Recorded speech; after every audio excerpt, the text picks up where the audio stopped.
Сәлеметсіздер ме? 2024 жылдан бастап Қазақстанда камералдық бақылау туралы хабарламаларды орындау тәртібі жеңілдетілді. Енді тәуекел деңгейі орташа деп танылған кез келген салық төлеушінің әрекеті камералдық бақылау процесінің аяқталуы болып саналады. Алайда, егер салық төлеуші бұзушылықтардың жоқтығын растайтын себептерді түсіндірмесе, немесе анықталған бұзушылықтарды жоймаса, салық органдары жоспардан тыс тексеру тағайындауға құқылы.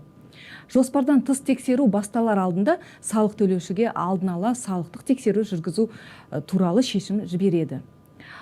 Осы рәсім аясында әкімшілік рәсімдік процестік кодекске сәйкес тыңдау өткізіледі, ал салық төлеуші өз ұстанымын қорғауға мүмкіндік алады.